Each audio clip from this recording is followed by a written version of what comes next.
Hi, Ronan here. Just wanted to talk you through the bookshelf option that we've mentioned in lectures with regards to access to the ebooks that the Institute's library has access to. So if you go here to the homepage of the Institute, www.dkit.ie, along the top tab you'll see we have a few options and we can access the library page from here. So let's go into the library website. There's quite a few resources here I really suggest you get familiar with. For example, Summon. It's like a Google for the library. So everything that the library has access or subscribes to, you can search just like you would through Google, just of that information. Very easy to use, and I suggest you get familiar with that. But for today's purpose, other library electronic resources is where we're going to go. Again, we're given a huge resource page here with different aspects and different databases, different software programs that will help you along the way. For example, if you're doing any referencing, get involved in looking at EndNote Web. This service will really help you with referencing. EndNote's the program, and the web version you have access to if you attend DKIT. So it's well worth getting used to this. But again, today's project that I'm showing you here, we're going to access ebooks. So we've a few different ways by which we can access ebooks, but today we're going to go into the ebrary. So once we've clicked into the ebrary, we have up to 50,000 ebooks we have access to. So we'll visit this site now.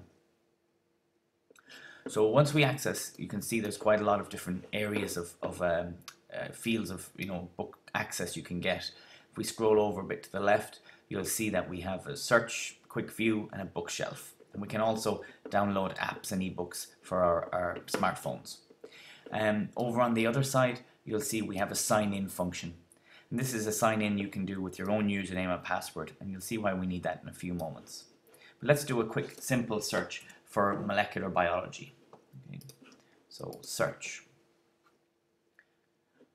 So this gives us access to a huge amount of books that the library has access to, ebooks, full textbooks based around molecular biology. And only some of them might be what you want, but let's take a look at the top one, for example.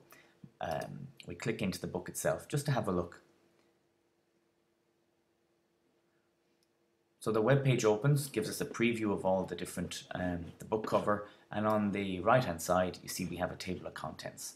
So let's pick, say for example, chapter 7, protein structure and function. Say that was a topic you wanted to know a little bit about.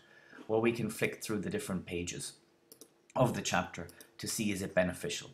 And once we know a little bit more that, yep, this is a book I think I might use. This is a book that would be very beneficial. Over on the right hand side you'll see an option, add to my bookshelf. Now when I click it, it's going to tell me you need to sign in. Now this is a username and password that you set up yourself. It's not, say, your DKIT access that you'd have used maybe earlier to log in. So let's sign in using a username and password that, say, I've set up already for myself.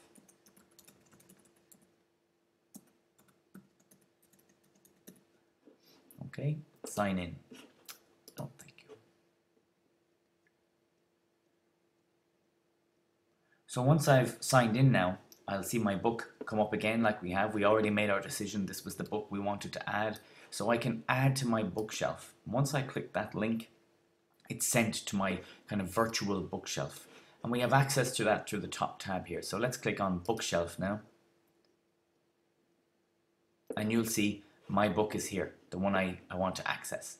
So this way you can set up different folders.